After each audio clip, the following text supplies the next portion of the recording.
Would you like to hear about from Rabbi Shmuli about the connection between sexual repression and anti-Semitism? Always. Rabbi Shmuli, he's been killing it lately. I mean, honestly, I think he's probably one of the top. I mean, if you're talking about top rabbis in the United States, you're talking about the GOAT rabbis. Rabbi Shmuli's in the conversation. There's Mosaic. He's the MJ of rabbis, and then like Rabbi Shmuli, he's the LeBron. But some of y'all aren't ready for that conversation. This is Rabbi Shmuli Biotek writing in the New Jersey Jewish News. He wants to know, is there a connection between sexual repression and anti-Semitism? Strange question, right? But is there? I'm just going to skip ahead for a little bit. He says here, he starts bitching about Norman Finkelstein, but he says, all these debates had three things in common. First, they were watched by vast audiences, cumulatively probably more than 30 million people. Second, each opponent told the most disgusting lies and offered the most poisonous blood libels about Jews. And third, here is where it gets weird. Nearly every single one attacked me viciously for my international best-selling book, Kosher Sex, and the marital aid company of the same name that my daughter Chana, an IDF veteran, set up in Israel. Wait, his daughter's like a dildo salesman? Yeah, she is. Yeah. How did I miss this one? Yeah, she sells marital aids to make kosher sex, all that much more hot and dirty. They're all wearing wigs. The dildos. So it says here, just going on. I was astonished at the sexual prudishness of my opponents and how much they indulged attacks about Jews and sex. Indeed, I was unprepared for just how obsessed each was about Jews and sex in general. Their attacks were constant. Why did you write your books Kosher Sex, Kosher Lust, the Kosher Sutra, Kosher Adultery, etc., etc.? And why is your daughter selling products that enhance intimacy and passion between married monogamous couples? I like that her dildo company is like, you need a marriage license to buy one of these marital aids, because otherwise it's not just like anyone can stick a silicone dick in their pussy or ass, but you have to. This has to be in the confines of a monogamous kosher marriage. Yeah, it has to be blessed by a rabbi. There's a whole process. Each one, it can't touch both cheese and meat. It's Someone has to bite the tip off. I guess going says, and that's what anti-Semites hate the most about us Jews, that we always choose life. Why do Hamas, Iran, Hezbollah, and all the other Islamist sickos hate us so much? Because no matter how much they pledge to spill our blood, we continue to choose life. Israel is filled with cafes, restaurants, museums, universities, parks, and children's playground. Gaza, by contrast, well, before Israel's invasion last year, was just a giant garbage dump. I know because I was personally there with the Reverend Al Sharpton in October of 2001. Yeah, I wonder how it got that way. I shouldn't be laughing about this because of how fucking evil it is, but like, I just love you saying, I know Gaza is a garbage dump. Al Sharpton took me there in 2001. Yeah, by the way, you all hating us because our dick's too big. Jewish perverts fucking rule. I mean, I agree, but... What magazine is this for?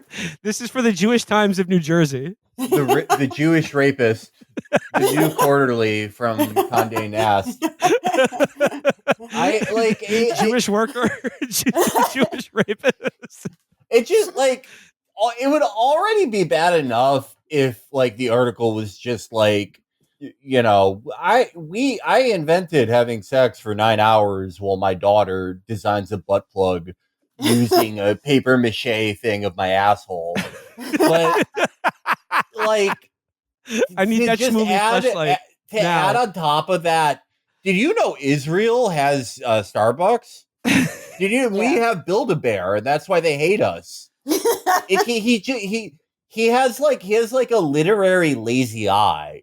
He can't stay on one disgusting thing for long enough. Well, okay, Felix, I'm glad you clocked that, because like this article, I mean, it's not done. It goes some even more amusing places. So he said, yeah, Gaza is a garbage dump. Al Sharpton showed it to me, and he says the same is true of many other places that were once beautiful, like Lebanon and Beirut, the Paris of the Middle East, which today are essentially piles of rubble. No shit, asshole. Like. Just all these places that Israel has like attacked for the last fucking half century. But no, his literary lazy eye continues to wander. Anti-Semites are the most miserable wretches on earth. Their only joy is in making sure that you have no joy. That's why little by little, all these disgusting anti-Israel protests and marches are backfiring. These miserable people are making the lives of everyday Americans absolutely miserable. Next paragraph. Larry David just ended his 24-year run of the most successful comedy on TV. Curb Your Enthusiasm. Yes, he plays a curmudgeon, but it's all about making you laugh. Notice how some of the world's greatest comics and wits are Jews, and how so much of their humor is about taking everyday misery and learning to laugh at it. Like Woody Allen. Yes, I know, not the best example right now, or Rodney Dangerfield. Those are very weird examples, not just because of Woody Allen. One, you could found an alive one, like a living Jew. And two, like, why are you drawing? I mean, I guess he's very pro-sex. I guess that's what he's coming. That's a callback. I told my wife the other day, they're dropping food on Gaza. And my wife told me the other day, hey, why don't you try getting in the kitchen and dropping some food on me? I tell you, I can't get no respect. It says here, who are the Jews? Who are the Jews? The nation that has learned not just to survive persecution, but to flourish. What is Israel? The most irrationally hated nation on earth that was simultaneously, according to the 2024 World Happiness Report released last month, just voted the 5th happiest country in the world. And this is despite the war in Gaza and the October 7th massacre. And now you see why all these reptiles whom I've debated or gotten fired, like Candace Owens, hate Jewish sex more than anything else. Because Jewish sex is not only that which keeps our nation surviving, quite literally, but thriving, quite literally as well. That is some great writing. DJ, run that back. And now you see why all these reptiles whom I've debated or gotten fired, like Candace Owens, hate Jewish sex more than anything else, because Jewish sex is not only that which keeps our nation surviving, quite literally, but thriving, quite literally as well. The use of quite literally. Because I'm getting that Shoshana pussy. That's like the weirdest. This is like if you were trying to make like guys in North Dakota who'd never met a Jewish person like blow up the nearest synagogue with a bunch of fertilizer, you would write this article. It literally goes, the people I've gotten fired are jealous of my Me Too exploits that I do with my daughter. What the fuck is this? It's still not over.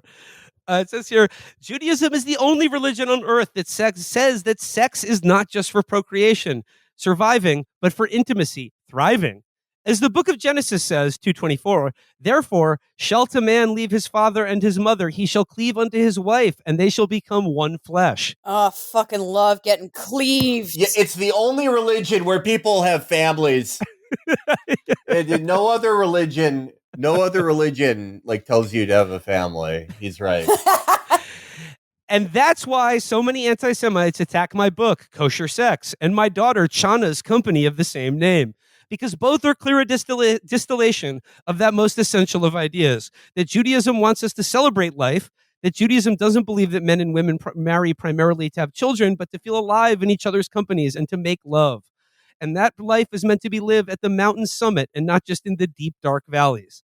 The holiest book of the Hebrew Bible is something that is anathema to the average miserable anti-Semite who hates life and all of his fellow human creatures. The Song of Solomon is an erotic lust poem that describes the burning yearning between a man and a woman. Your breasts are like two fawns, like twin fawns of a gazelle that browse among the lilies. Your stature is like that of the palm, and your breasts are like clusters of fruit. I said, I will climb the palm tree. I will take hold of its fruit. For us Jews, lust is hot, sexy, and holy.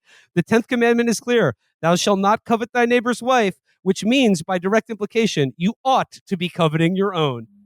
That isn't what covet means. Can you speak here, though? Like, okay, if a fella approaches you and says, your breasts remind me of gazelles. Your breasts remind me of gazelles. I want to eat your fruit. She's got a great gazelle. I gotta say, yeah, doesn't hold up. Probably very horny for the time. I'm okay. Yeah, put it in context. Yeah. There must have been a huge gazelle thing at the time. No, but Felix, I agree with you. What I like most about Shmuley's writing is not just his use of repetition as a literary device, but just how sort of generous he is with the digressions in which his anger at people making fun of his daughter's butt plug company seem to take. Yeah, he will not let that go.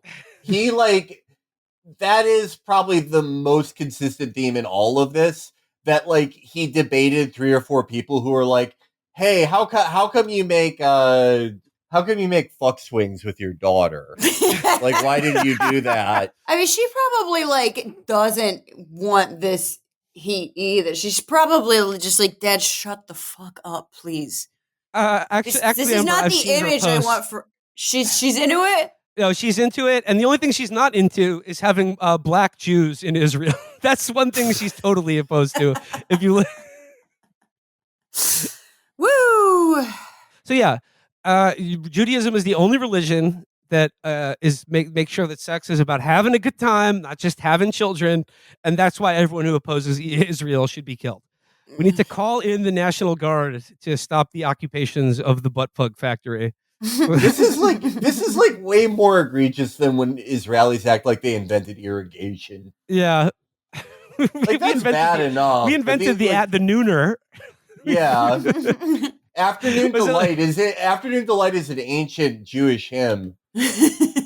Was it Gore Vidal said about Henry Miller is that he had sex in the afternoon one time and thought he invented it? Yeah, that's Rabbi Shmuli. That's pretty good. Yeah.